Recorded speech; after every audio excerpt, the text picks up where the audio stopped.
that's really what we're talking about today. We're going to actually start a full series.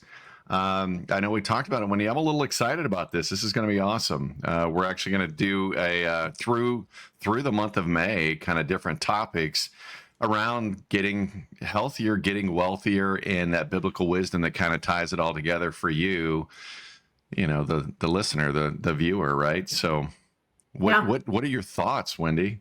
Yeah, well, I think, people need a reset. Maybe we need a reset. I know I can always take time to kind of readjust my thinking and evaluate what I've got going on in life. And we talk to a lot of people, and there's a lot of Christians that are struggling still with financial stress and debt and, a scarcity mindset. Oh yeah. Yeah. I think too, Go ahead. No, go ahead.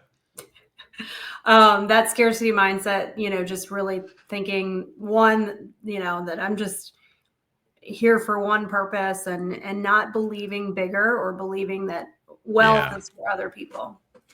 Yeah. People listen to the enemy in their head, tell them that, oh, you're not smart enough. You're not good enough. Why would they, listen to you? Or why would you think you could, get that job? Or, why do you think that person would date you? And so we limit ourselves out of fear, and that's what we're going to spend a lot of time on. But I like that reset concept, really looking at the kingdom wealth reset.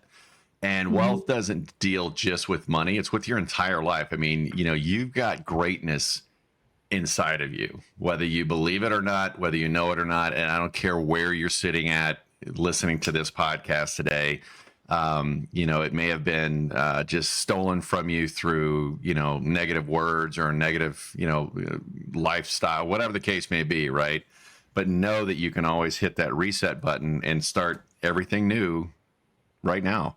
And so we're going to be talking about that today. Yeah. So why do we need that reset? Yeah. Well, I mean, the Bible talks about stewardship, right? How to manage your resources wisely.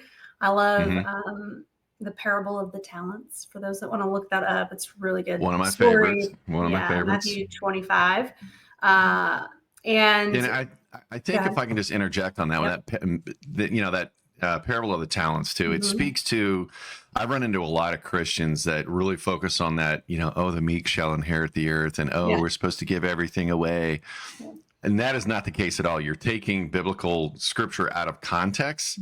He was specifically talking to Matthew on that because he was a rich tax collector and stuff like that. In the parable of the talents, it talks about, be safe and be frugal. No, he actually rewarded the person that went out there to build wealth, right? And and entrusted him with even more, which we'll talk about in a little bit. But I just wanted to interject that. So go ahead. Yeah. Side note in line with that, we talk to people sometimes that are like, I don't trust the government. I don't trust this. I don't trust that. So I'm going to keep all my money in cash in my house. Right. And that's kind of like burying the talent. Right. Yeah. And talent's not just your money, right? It's also your resources. It's also your, the gifts God's given you. And so, anyway, so there's a lot to that we can dig into in another episode.